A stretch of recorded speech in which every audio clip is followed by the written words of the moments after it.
Hello, I'm Dr. Ward Dean, Medical Director for Vitamin Research Products. The first International Anti-Aging Conference, which was sponsored jointly by Vitamin Research and International Anti-Aging Systems, was held on June 17th and 18th, 2000 in Monte Carlo, Monaco. The conference attracted scientists, clinicians, and anti-aging enthusiasts from around the world. These tapes offer an opportunity to listen to the wealth of information that was presented. For those who were unable to attend the conference, it offers a hint of the experience that they missed. Please join me as I listen to one of the speakers at this breakthrough conference. I cordially invite you to join us at the next conference in Monaco next year, which promises to offer a similar roster of international specialists in anti-aging medicine. Our next speaker is world-renowned for the elaboration of the membrane hypothesis of aging, which is a relative to the free radical theory. He's also responsible for the development of a cognitive enhancing and life-extending substance, and much, much more besides. Please do welcome Professor Imre Nagy.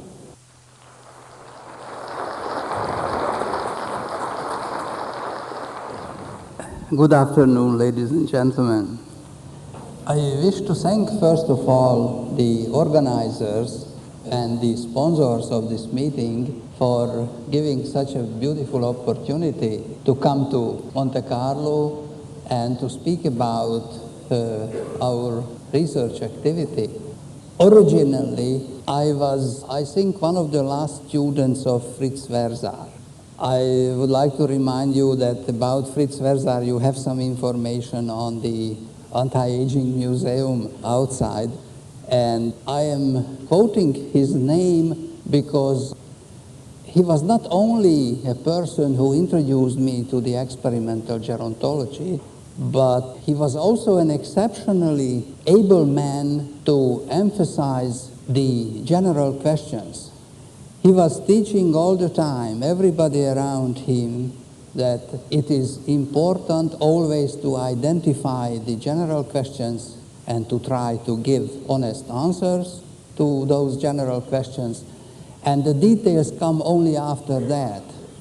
I think during the last 30, 40 years of my activity, I was trying to follow his advice, and what you will hear from me today is just a summary of some of the honest answers to the most general questions of aging research.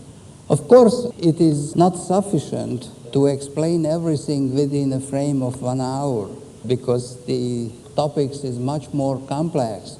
And therefore, I will give you only an outline and will make some deductions for the anti-aging medicine from those considerations. And if you are interested in details, I can recommend you only some references. The main points in detail are described in this book, which was published in 1994. And if you become curious about what I am saying, you can find all the references and details in that book. So what is the meaning of the term membrane hypothesis of aging? Practically what I would like to know now, or to term now, membrane hypothesis of cell differentiation and aging, because I don't believe that there exists any particular aging process. We have cell differentiation phenomena, automatisms in the biochemical machinery, and those machineries bring the cells from the beginning to a mature state and then become self-rate limiting because these mechanisms are so much automatized that we cannot stop them when we reach the optimum development. So this is the general content what I am speaking of. Speaking about cell differentiation and aging. Professor Versar, already in the 50s, arrived to the conclusion that aging happens on the macromolecules. And he suggested always to go deeply into the effect of those macromolecular changes in the cell structure. Because if I want to create any decent, acceptable aging theory, I have to understand first what happens with the cells.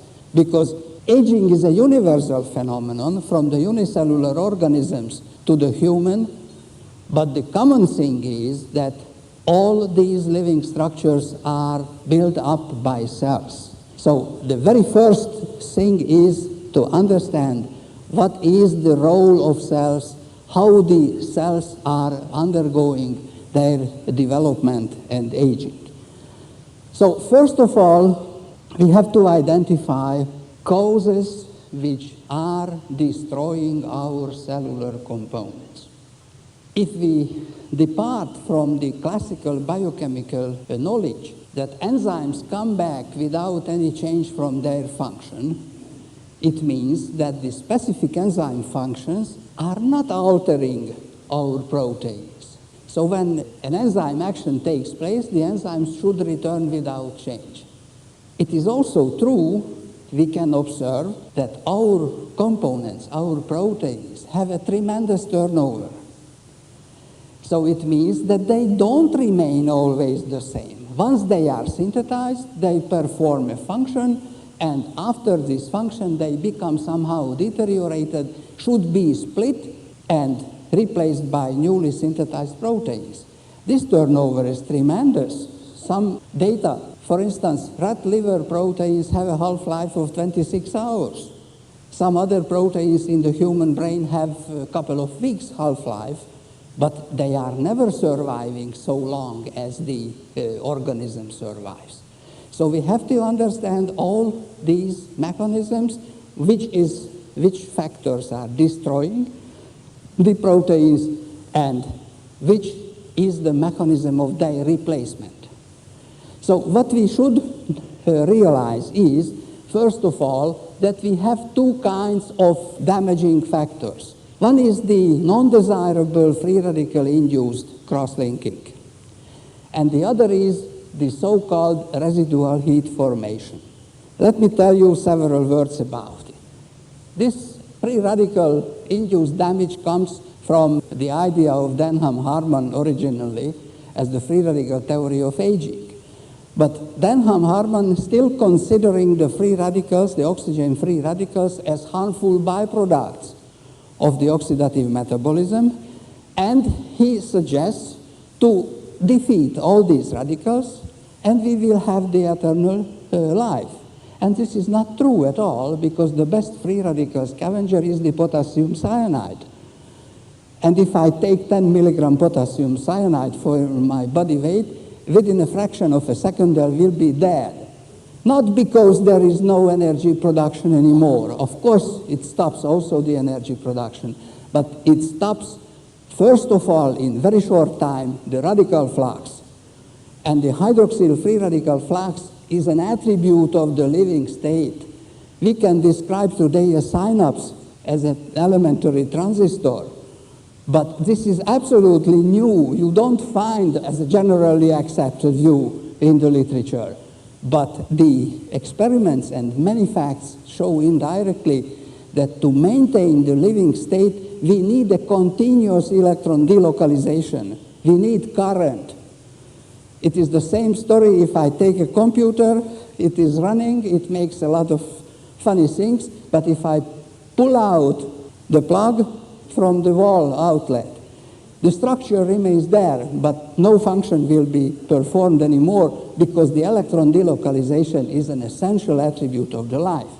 Yet, radicals have non-desirable side effects, like the electric current on the computer. If somewhere it is overheated, it is some places we have a surcharge of the voltage, some components will be broken. And the computer will lose its ability. It's the same story that free radical-induced cross-linking of the macromolecules in places where it is not desired destroy our molecules. There is a very funny property of those free radicals, which is not considered at all even by the best specialists. And this is that the radical effects are density dependent. if I have a very diluted system, like very young cell, molecules, macromolecules are far from each other relatively, and the very short-lived hydroxyl-free radicals, for instance, if they are formed near to a molecule, they will damage only one molecule. If the system becomes more and more dense, macromolecules come nearer to each other, and the probability of bimolecular or multimolecular damage increases exponentially with the density. Therefore, we have to realize that the highest density structures in the cell, which are the membranes, are exposed to a higher rate of damage than the cytosol components. And in addition to that, the plasma membrane has another additional damaging factor, which is the residual heat. All living cells have a membrane potential on their external plasma membrane. The membrane potential is relatively small if you think that it is 40 to 100 millivolt negative voltage. But if you express it in macroscopic terms, you can calculate that this is from 40 to 100 kilovolt per centimeter. It's a tremendous polarity. And each time when an impulse arrives to the cell membrane, this polarity is destroyed. It discharges like any condenser. And this discharge causes heating. In any physical element, if you make discharge of the potential, it is wound up. And because of the fact that on the cell plasma membrane, this discharge takes place within very short time, 1-2 milliseconds, physically not possible to dissipate all the heat. So some neurons are firing with a frequency of 100 impulses per second. You can imagine that, and very precise measurements have shown already in the 70s, that about 20-22% of this heat remains in the membrane, and it can remain also as chemical bonds, because there is no other way. So for these two reasons, the free radical-induced damage, which is density-dependent, and the residual heat formation, the leading point of the cell damage is in the cell membrane. Of course, we have to prove that. The first indirect proof is that the shortest half-life of any protease is always among the membrane proteins. In the rat liver, certain cell membrane proteins have a half-life of only 4 hours, which is 7 times shorter than the overall protein turnover in the liver. And therefore, from the very beginning, when the embryonic cell starts to develop, what happens in the very first period? It has a very high water content, very low dry mass content, and it has very happy situation for the cell division. But in the meantime, when the divisions take place, cells come near to each other, and their membrane becomes altered by the neighbor. The cell membrane becomes more and more compact, and therefore the very first event after the first several divisions, what we can realize is that the passive permeability of the membrane decreases during the development. What is the consequence of that? Mainly for potassium, you can measure this decline at the very first period. The potassium permeability declines. It makes the intracellular potassium content to increase. This comes from the very well-known membrane physiology. This is very good for the excitability of the membrane, because if you have lower passive potassium permeability and higher intracellular potassium content, the threshold of excitement remains on the same level. But this increase in the intracellular potassium content leads to a more condensed colloidal state. And this is absolutely necessary because we have to develop tissues which are more compact than the embryonic tissues. A newborn cannot make weightlifting because its physical strength is not enough for that. Physical strengths come from the accumulation of proteins, lipids, and a lot of other intracellular structures. And this is a very important thing in the cell differentiation. At the same time, if we have a more condensed colloid, the cytoplasm will lose water. And water is replaced by dry mass. Just several data. Embryonic tissues have something 9 to 10% dry mass and 91% water. By the newborn age, this is already shifted to 20% overall dry mass content and only 80% water. And by the old age, this is shifted to 60% intracellular dry mass and only 40% intracellular water. And it has a tremendous consequence on all enzyme functions. And now I would like to emphasize this item that all enzyme activities decrease at increasing density, because this is again a fact which is not known and not considered by the biologists and medical scientists. People believe that if I take an enzyme and put in an epruetta and measure its activity, I measured something which is relevant for the in vivo situation. This is not true. And I am showing you now only one experiment. We took in this experiment catalase enzyme, and in test tube we measured its activity, a given amount of enzyme, water, buffer, and substrate, nothing else. And we measured the evolvement of oxygen from hydrogen peroxide. And if it is expressed as 100%, you can see that I am trying to increase the protein content of the system. Just adding inert protein, which has nothing to do with the catalase activity. In this case, we used egg albumin. If I increase the protein content and correspondingly decrease the water, you can see that at this situation where I reach the maximum mixability of protein in the water, I have only 20% of the same enzyme activity. And it goes further if I increase the protein content. This comes from the enzyme kinetic models. I don't want to bother you with mathematics, but you should accept, if you are curious, just check it in the literature. This is absolutely true, and there is no exception of any enzyme which would behave opposite. If I have the same amount of enzyme like here, or the same concentration of enzyme like here in the water, the enzyme activity drops with the increasing density. If I added here twice as many catalase, or here, or 5 times more catalase here, I have got the corresponding multiplier of the activity. But the same amount of enzyme goes down with its activity if it is accompanied by an increasing physical density. So we are at this point that all enzyme activities decrease, and this is the physiology of maturation and aging. Maturation approaches an optimum and then goes down because further increase in physical density will be rate limiting. Look at the average age of an Olympic team.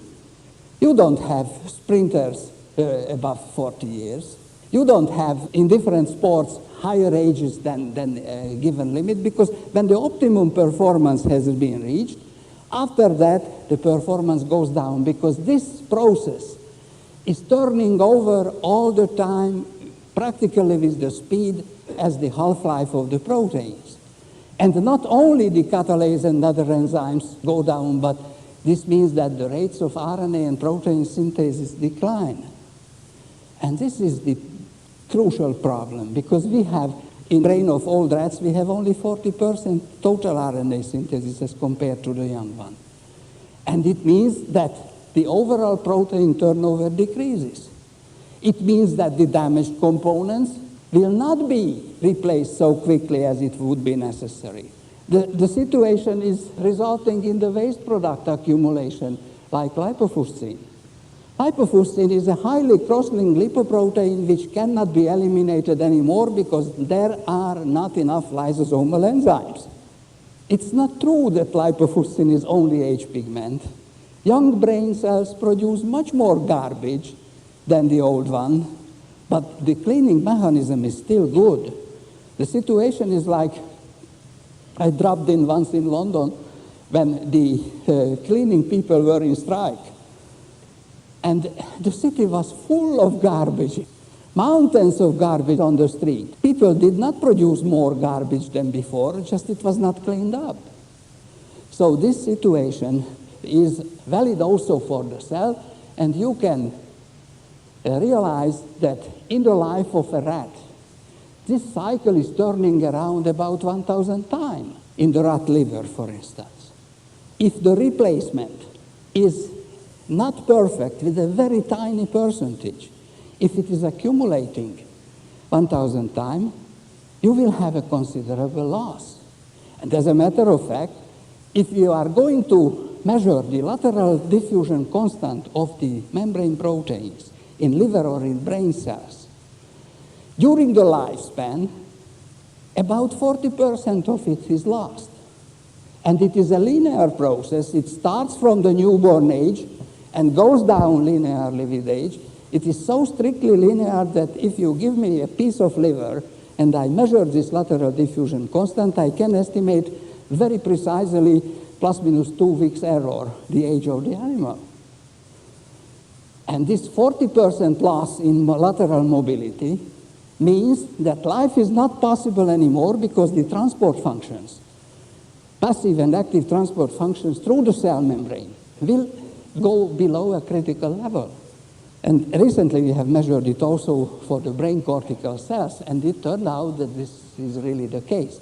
Now, if all this is true, bringing into the membrane some specific, site-specific radical scavengers, it should mean some improvement, because the question is why this cycle is going only 1,000 times in the rat liver for about 3 years, and why the human being is able to do it about 120 years as a maximum lifespan.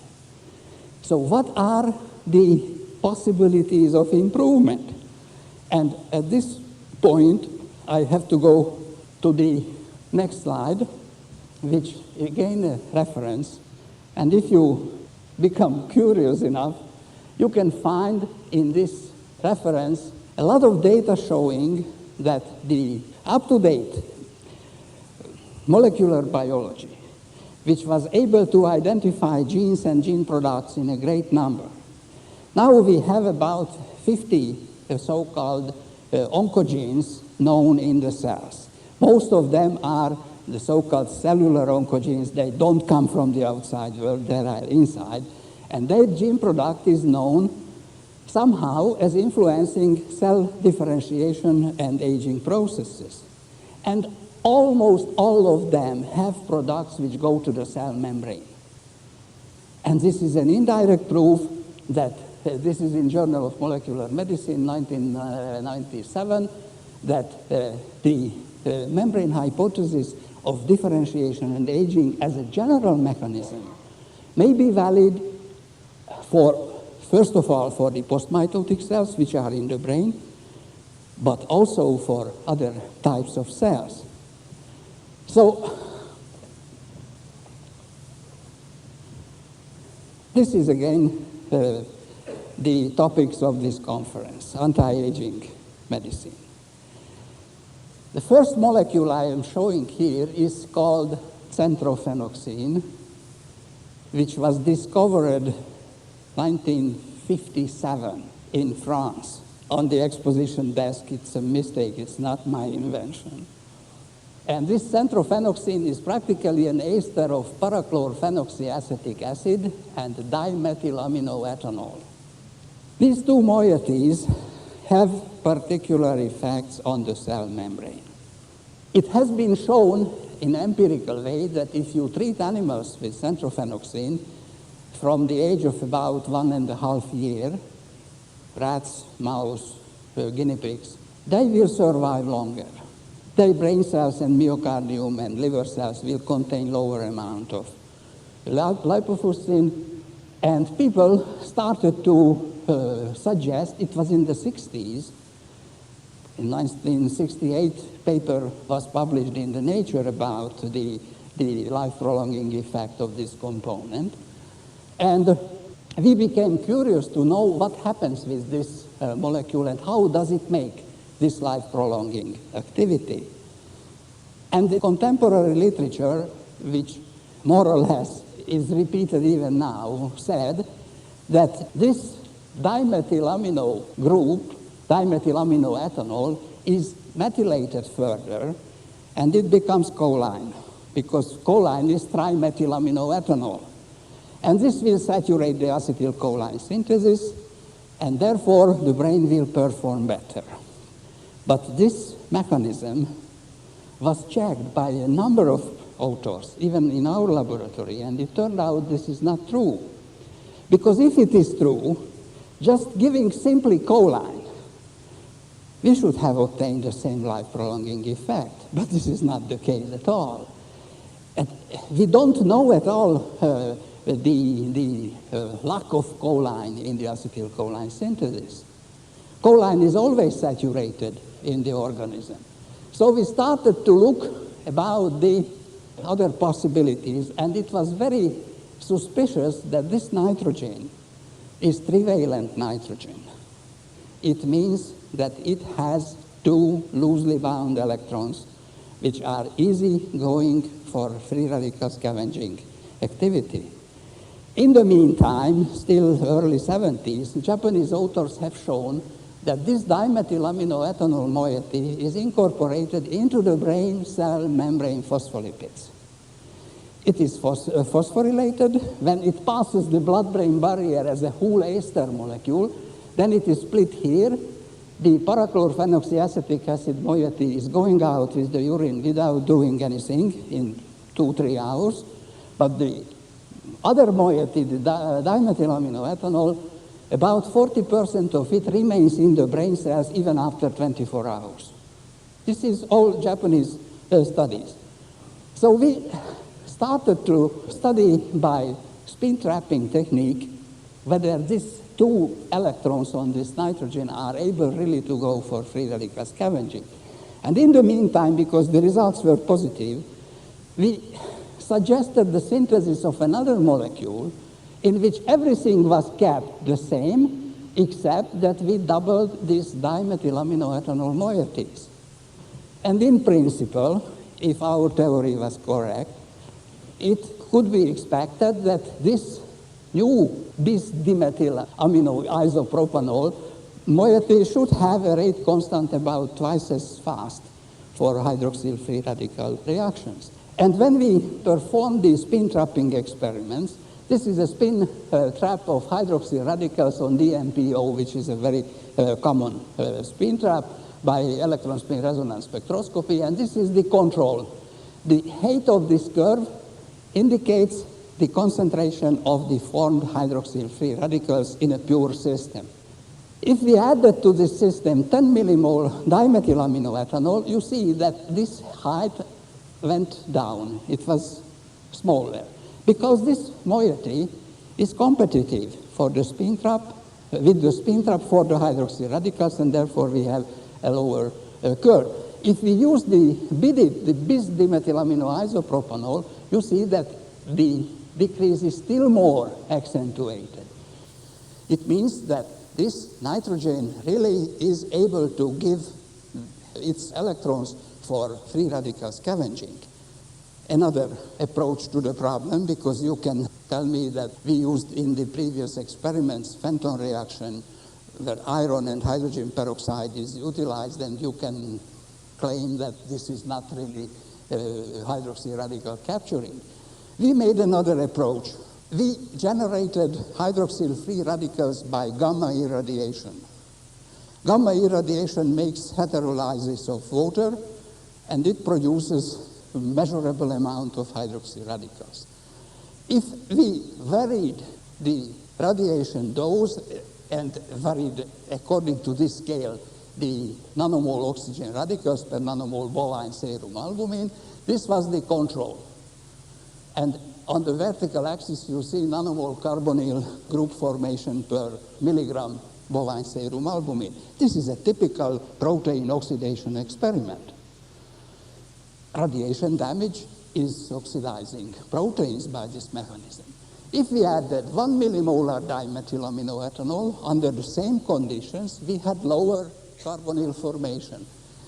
1 millimolar bis-dimethylaminoisopropanol still lowered the carbonyl formation. It means that these two moieties really protect proteins from oxidation. If we added 10 millimolar, they were very near to each other because it was approaching zero, and on a statistical basis, better than that is not possible to do. But in any case, these experiments revealed that we are able to protect proteins by these two moieties. Another experiment. We treated Fisher rats with these two molecules through gastric tube in aqueous solution. It should be noted that both this new molecule, which is coded BCL001, and the centrophenoxine, are very stable in acidic environments. So if you add in the gastric acid, pH 2 roughly is stabilizing very strongly these molecules, and they are absorbed from the stomach. We don't know by what mechanism.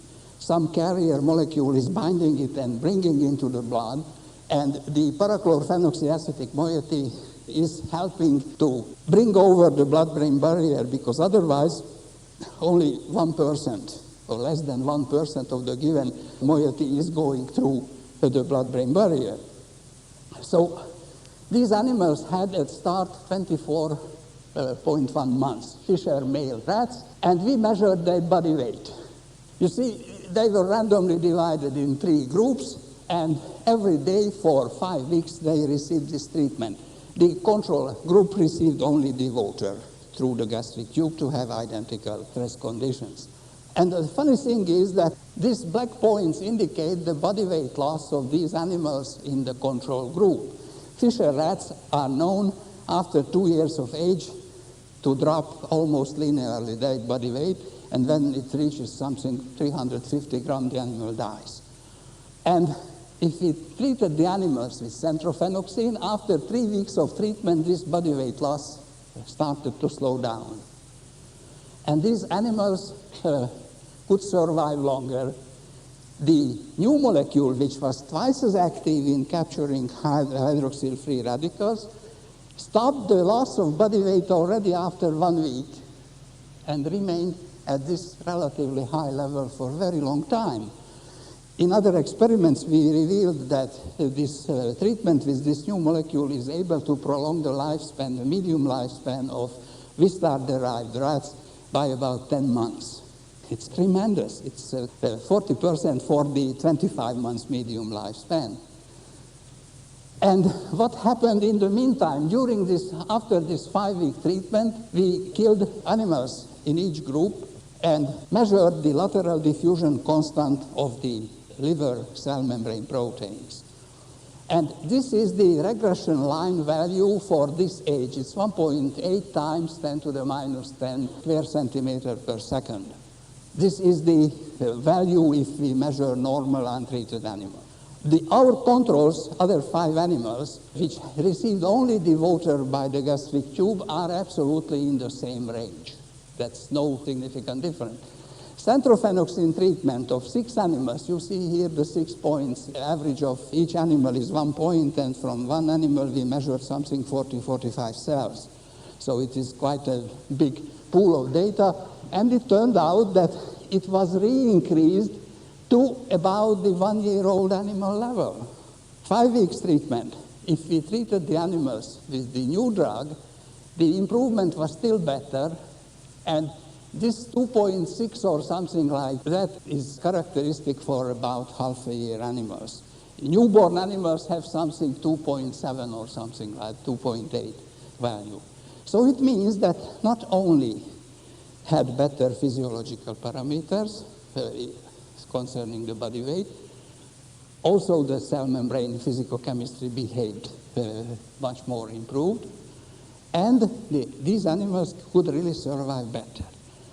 Some other laboratories, independently from us, measured the effect of these centrophenoxine and BCA treatment in animals on learning ability, passive avoidance test, a lot of other parameters, and all were improved in the old animals. We performed human experiments with centrophenoxine, double-blind system on 50 old persons. Average age was 74 years. And in 2 months treatment, we obtained a significant improvement in the psychometric tests and also in the intracellular water content, which was measured by isotope techniques in a non-invasive way. So what can this data suggest? This data can tell me that there is a way to improve brain cell functions, other body cell functions. Liver cells are relatively post-mitotic because they don't divide normally, only a very low frequency. If I put in proper places, proper reserves of electron donor molecules, which are able to scavenge hydroxyl-free radicals, because what is the hydroxyl-free radical doing? Within nanosecond time, it rapes electrons wherever it touches anything.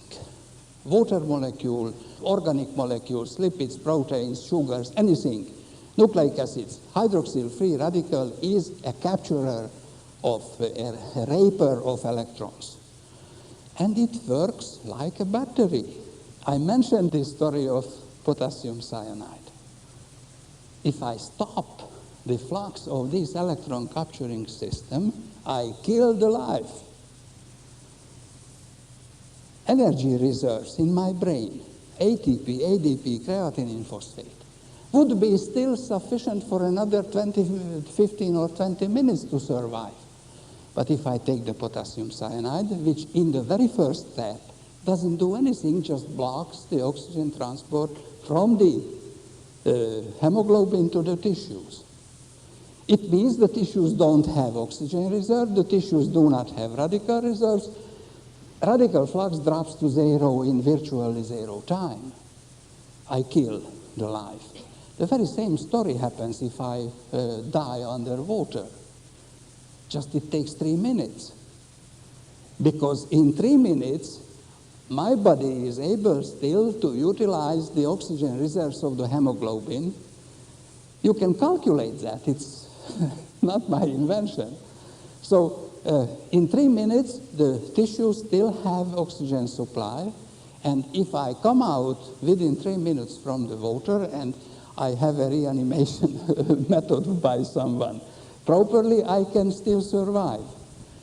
Still not the energy shortage is the cause of death, because ATP, ADP, and creatinine phosphate are still sufficient for a long time. Would be sufficient, but I switch off the current. And this story about the connection between the living state and the electron movement, it is again not my invention.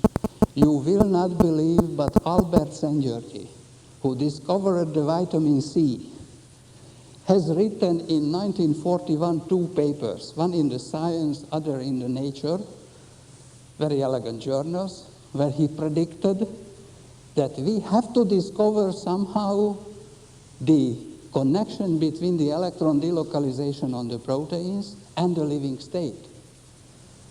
And he was not aware yet of the free radicals, but he did make the experiment, which was amazing. He put a mouse into the L-band ESR spectrometer, and until the animal was alive, he recorded a very complex signal. This was an absolute proof for the electron transitions and the paramagnetic changes in the living state. And when he injected potassium cyanide into the mouse, the whole story became flat. It stopped immediately the paramagnetic changes because we switched off the current by this story. And there is a very funny historical fact behind this, that the contemporary nuclear physicists said that Albert Szent-Györgyi is crazy because carbon compounds will never function as semiconductors. And Szent-Györgyi died not knowing that he was right. Today, we have diamond transistors in the space research. Bilayer of carbon atoms doped with boron make an excellent semiconductive layer which is surviving not only 160 degrees centigrades like the silicium transistor, but survive 850 degrees because the melting point is much higher. The contemporary physicists were wrong. Of course, because they did not know a lot of things about the semiconductor. In 1941, the transistor was just discovered. The applications were still very far from the reality. So, what to do with these two drugs? Centrophenoxine is available in many countries. Germany, not in Austria, in France, now in Egypt, and in Japan. Japanese people like centrophenoxine very much. They utilize something 2 tons per year of this compound because it's now generic. Patent rights are already over and everybody can do it. It's not registered in the United States because FDA is always suspicious about any anti-aging compound. But about 1 million persons in the US take centrophenoxine by private companies, Life Extension Foundation and other similar names I could quote, who import the centrophenoxine in form of lucidril from the Braco, Mexico, and half a gram tablet, which costs in Germany 95 pfennig, less than 1 German mark. Americans pay $3.50 for that. It's a great, tremendous business. Of course, if it is a preventive anti-aging drug, every person above 40 years of age should take at least half a gram per day. In many countries they do it, in others they don't. But the other molecule, which is still twice as potent as the centrophenoxine, has never reached the development of until human experiments. Never reached for one very simple reason.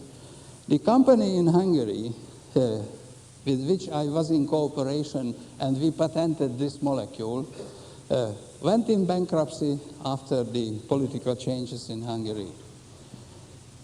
Factory has been sold to a foreign company in Israel, name is Teva, and Teva is not interested in developing such things because their program has only cardiac medicine and that's it. The other problem is that this BCA001 is still owned by the same company in Hungary, but they don't have money for the development. So what we could suggest is most of the animal experiments are finished. Some chronic toxicology studies should have been still performed. So what we can suggest is to buy the patent from the Hungarian company. They would sell it really not at high price because actually they don't have any use of that. And then to develop it to the human experiments and then make a good promotion campaign for it as an anti-aging preventive drug. Anti-aging preventive drugs don't exist, at least not in the official pharmacy books. If you look in any country, you don't find such class of medicine. It is just over-the-counter possibility to sell it because it is suspicious. It is suspicious for the countries that people want to make money and want to cheat the population. But if the scientific proofs in animal experiments are good and the toxicity of this drug is so low like that of centrophenoxine, LD50 per oz for rats is something 2.7 gram per kilogram. So it is like the sodium chloride. It is not toxic. It is going really to the brain. It is improving brain functions, and most probably it improves also the survivability of humans. Of course, at the moment, this is not proven because no human experiments have been done. Human experiments, we have with the centrophenoxine. This is really good. I myself may be the person who has taken centrophenoxine for the longest ever time in the human society because I am taking it since November 76. Without interruption, it doesn't make any side effects. It maintained my working ability. I think it's a very high level because at that time I was already 40 and sometimes I started to be tired and so on. But until now I do all kinds of research and teaching activity without any big problems. So another question about the anti-aging medicine, what this audience has to realize. If somebody comes out with a medical treatment possibility which will prolong the human lifespan only by 5 years in any country, poor or rich country, it's the same. The pension insurance systems will go to bankruptcy. That's a real situation. In my country, it's very convenient for the government because now the pension is paid by the government, that we have 65 years medium lifespan for men. 65, it's very low. But the pension retirement age is 62 for men. So it means they have to pay only for 3 years 50% of the population because half of them die by the age of 65.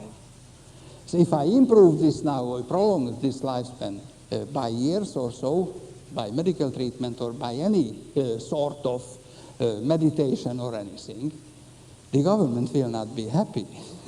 So these are the real problems with the anti-aging medicine. And I think that we have to consider this when doing research because not all the research results make the society happy. I'm sure that once it will be a breakthrough, they will accept it and the society will adapt itself for this possibility. But basically, it is very difficult and we have to use our open-minded consideration when touching such problems. Of course, I don't want to tell you by all this what I was explaining that it is not important to study the thyroid, it is not important to study other systems, because in human organism, above this basic regulation, which is the intracellular dry mass content, water content, enzyme activities, above this there is a lot of regulatory mechanisms. These regulatory mechanisms, of course, contribute to a slowing down or a faster aging process. In my view, the three big diseases of the neurons, Alzheimer's disease, Parkinson's disease, and the sclerosis multiplex, is most probably nothing else than a site-specific accelerated aging process. In the first one, the cholinergic system goes out. In the second one, the dopaminergic system goes out. And in the third one, the vertebral motor neurons go out. We don't know the reasons. This is most probably genetic. Some products of some genes don't arrive in a quantitatively sufficient manner, and therefore we have characteristic pathologies. But the true aging research should answer also the question, what is the basis of regulation of these quantitative gene expressions? We know that the basic primary sequence is written in the DNA sequence, but we don't know those ways which regulate that which time, which product, in how many quantities should be expressed. And this is the key issue, and I think that the next century medical biology will address these questions and hopefully will also answer. Thank you very much.